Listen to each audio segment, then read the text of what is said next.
I'd be delighted to use words like glamorous, sophisticated, chic to describe Blackpool. And in fact, Blackpool would be delighted if I used words like glamorous, sophisticated and chic to describe it. But there is an ingrained image problem to overcome, I feel.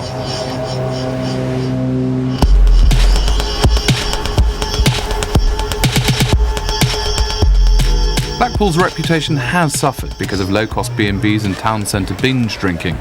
But the Victorians, who built the town's landmarks, had far loftier ambitions. The tower is Blackpool's icon. It's almost as if the tower is Blackpool's cathedral. And it says the most extraordinary things about the way that Blackpool felt about itself at the end of the 19th century because, of course, it's a very cheeky pastiche of the Eiffel Tower. And it's saying to the rest of the world, come to Blackpool, because here we are every bit as sophisticated, every bit as chic, every bit as glamorous as those Parisians.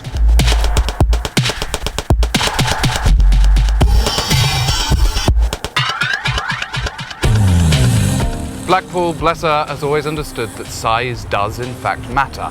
If it was the biggest, if it was the best, you'd find it here in the 19th century. And if it was the first, then they'd make a real fuss of it. The first ever electrical tram system, and of course, the first ever electrically lit streets. Blackpool was the epitome of modern holidaying in the 19th and early 20th centuries.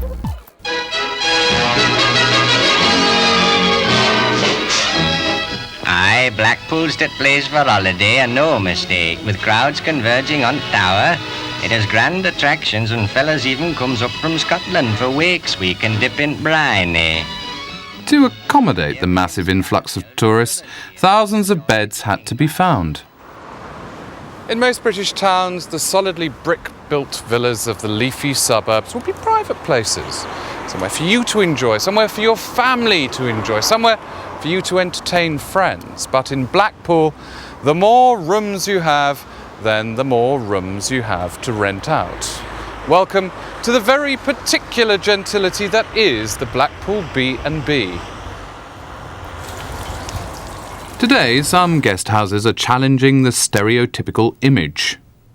When they see this place, and they are so blown away by it, what do you think they were expecting? What was at the back of their head when they thought Blackpool B&B? What does a Blackpool B&B look like? Small. Small bed, low furniture, cheap furniture. Probably not an ensuite. Swirly carpet, colours. Chandelier. Yes. Why is it important to make an interior like this for your guests? Because of people like you. People watch all the changing room programmes. They now have lovely, lovely homes. They've got more money to spend on their homes. So when they come away, you've got to give them a minimum what they had at home. You've got to exceed their expectations. Is this the fight back against the drop in standards, the binge drinking, the rowdiness that overtook Blackpool in the 70s and 80s? I'll be the first to say, Blackpool has had tough times. We desperately need regeneration. And we've been talking about it for a good number of years, but now it's actually starting to happen. A new Blackpool is emerging.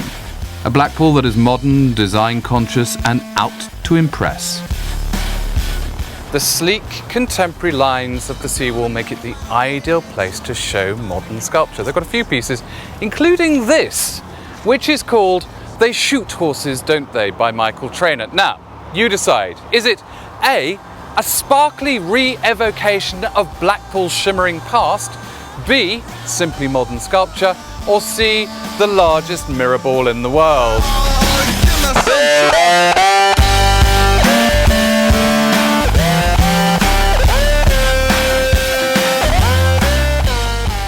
And this is just the beginning. Over the next 5 years, £81 million will be spent regenerating 7 miles of seafront with inland beaches, light shows and more sculptures. But Blackpool is still doing lots of things right. It is, after all, Britain's most visited resort, and it's not going to get rid of the things we love it for. Blackpool's clean beaches continue to pick up more awards than there are sequins on a cha-cha instructor's jumpsuit. But As the town knows, there's no point in changing just for the sake of it, and tradition still sells. Think about it. The trams are still running, the tower is still towering, and the donkeys are still, well, donkeying. Donkeys are, it seems, rather in the news at the moment. Blackpool donkeys and their charter. What is the charter? Basically the charter is they have to have the day off, which is a Friday, all day. Right. They have an inspection day which checks the condition of the animal, the condition of the tackle, and just the quality of what you're fetching on the beach, basically. I kind of feel that somehow the donkeys are more loved than I am. Why does everyone think of Blackpool and think of donkeys? Well, basically they've been going for generations now, and it's like Blackpool Tower and the trams and everything. Children just love to ride on them. And you know how Blackpool's trying to reinvent itself and make itself a bit more exotic? Are you not tempted to get some zebras?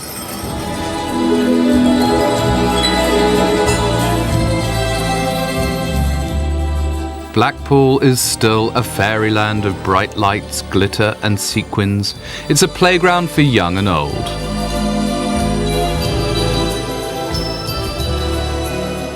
And it's always been practical about finding new ways to attract visitors.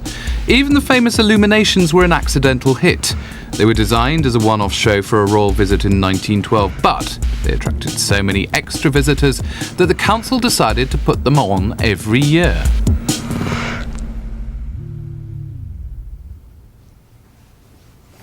It is attention to detail that sets a designer hotel room apart from an ordinary hotel room. And this place, oozing with metro boutique hotel chic, makes me feel that when I open those windows, I should really be getting a view of somewhere trendy like Helsinki or Manhattan or Phuket. Blackpool. The hotel is part of the Pleasure Beach complex and is one of the innovations brought in to update Britain's favourite visitor attraction. 4 generations of Amanda Thompson's family have been running the amusement park, and she wants to make coming here a more sophisticated experience. Why do you think it's going to work to make the Pleasure Beach a little bit more sophisticated? Well, I think it's important to make everywhere a little bit more sophisticated, because you've only got to go shopping nowadays and you realise that everything that you buy in the shops is more sophisticated than it was 5 years ago, 10 years ago. And so we've got to move with the times, and I think everybody aspires to have better things around them and to enjoy better quality of life. The Pleasure Beach also has another of Blackpool's record-breaking features, Europe's highest roller coaster, but it's not really quite my thing. I prefer something a little more dignified.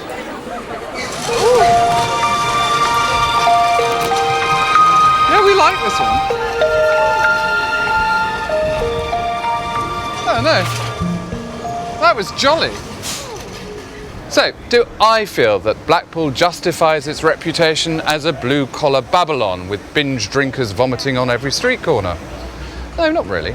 I mean, it will always be a party town, and let's face it, we all come on holiday to self-indulge. But there is definitely a new commitment, a new feeling in Blackpool to recreate that other Blackpool that fared so badly in the 20th century. That Blackpool that was sophisticated, that was glamorous, and was in fact quite chic.